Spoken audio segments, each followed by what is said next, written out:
just in my head instantly think of Kate Moss and the stairs, and I swung at him.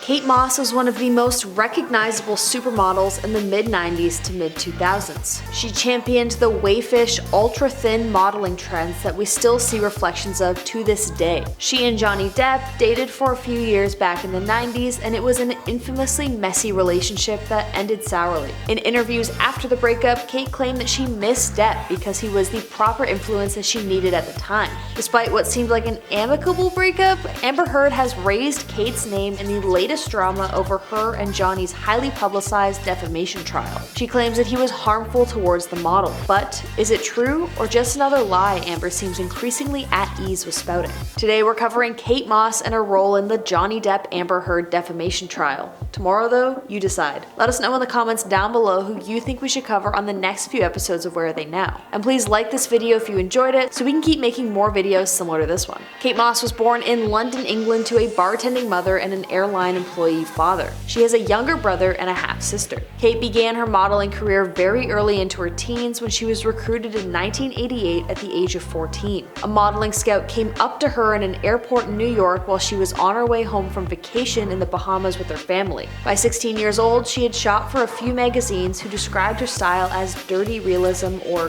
grunge. She then was featured in her first major labels campaign for Levi's. It propelled Kate into becoming what was labeled as the quote anti-supermodel of the 1990s, which starkly contrasted to the models of the moment such as Cindy Crawford and Naomi Campbell, who were known for being extremely tall with noticeable hips. Moss was the poster child for the waifish, ultra-thin, with very little curves look that was popularized in the mid-1990s. It led to a lot of scrutiny over her weight, which people deemed to be excessively thin, basically impossible to obtain if your genetics don't gear that way. But for Moss, she stated, quote, "It was just the time. It was a swing from the more buxom girls like Cindy Crawford, and people were shocked to see what they called a waif. How many times can I say I'm not anorexic?" To that point, however, Kate was heavily criticized when she interviewed for Women's Wear Daily in 2009 and was quoted saying the phrase "nothing tastes as good as skinny feels," which she described as her motto to keep her strong in food intake control. She was accused of encouraging eating disorders, which were already running extremely rampant due to the fashion at the time, which pretty much solely catered to extremely stick-thin women. That being said, Kate's popularity was undoubtable. She was named the sexiest woman of the decade numerous times by different magazines. She has gold statues dedicated to her,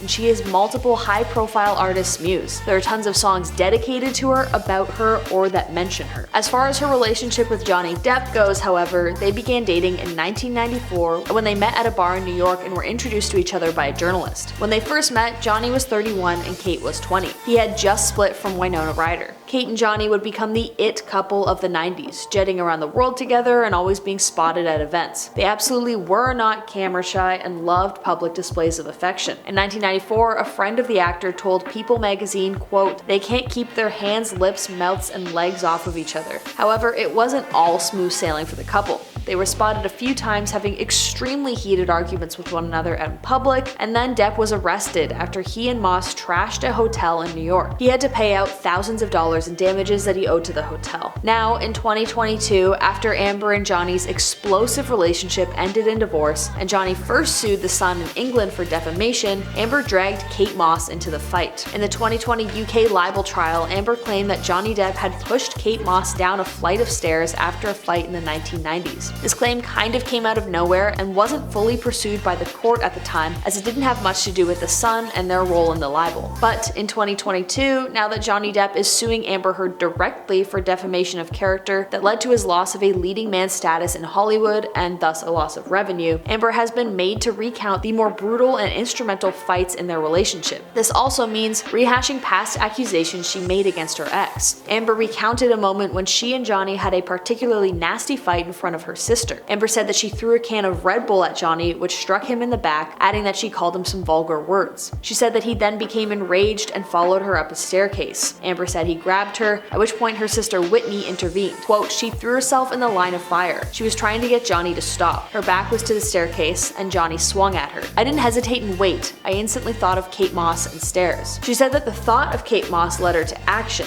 Quote, "I, for the first time, hit him square in the face. and he didn't push my sister down the stairs. Up to that point in our relationship, I hadn't even landed one on Johnny. Johnny looked stunned and then laughed at me, and then lunges at me again. Then she recalls that security staff stepped in between them and separated them, diffusing the situation. Now, going back temporarily to the 2020 Sun trial, Amber stated, quote, "He pushed Kate Moss down the stairs. I heard this from two people and this was fresh in my mind. I reacted in defense of my sister. I had for years been Johnny's punching bag, but for years I never hit him. It was the first time after all these years that I struck him back." Although a representative for Kate Moss has yet to speak out on being named by Amber as a source of past harm from Johnny, I absolutely would not be surprised if that means that Kate may be called to testify her story in front of the court. Yet, as is the same with Elon Musk and James Franco, she doesn't actually have to come and testify. In Virginia, if the case isn't directly related to you, you cannot be forced to testify and can reject the request. But if we go back to that volatile night at the hotel, police stated that they found Johnny, quote, "in a state of possible intoxication and Moss uninjured." A criminal court judge dismissed the charge of criminal mischief against Depp on the condition that he stay out of trouble for 6 months. He then paid the hotel $10,000, including more than $2,000, plus the bill of the remainder of his reservation. In a 2012 interview with Vanity Fair about her past relationships, Kate said that she cried for years after their relationship ended. Quote, "There's nobody that ever really has been able to take care of me. Johnny did for a bit. I believe what he said. Like if I said, 'What do I do?' he'd tell me. And that's what I missed when I left. I really lost the gauge of somebody I could trust." Interestingly, when Amber Heard mentioned Kate Moss by name, Johnny Depp's lawyers seemed to celebrate in court. The reason why his lawyers seem so elated will become clear when his team is finally allowed to cross-examine Amber Heard next week, but it is likely that they probably have evidence to refute this claim and label it as bogus. Well, when a lawyer gets excited about something you said and they have yet to cross-examine you, you should be scared, is what one commentator said on the live feed. Interestingly, because Kate has only ever spoken highly about Johnny Depp since their relationship ended, Amber stating that he would have hurt her means that she opened the door so that they can present evidence to show that Johnny never hurt Kate. If she made the claim about Vanessa Paradis, Johnny's ex-wife of 11 years, then they would have even more fuel to the fire. Basically, by voicing things that are just rumors, now the claims can be proven or disproven by the court. I guess we'll see in the time to come just how deep Kate's role in the trial will be. Thank you so much for watching this episode of Where Are They Now? I've been your host, Sierra. Subscribe to this channel to stay updated when we post our next videos. See you guys next time.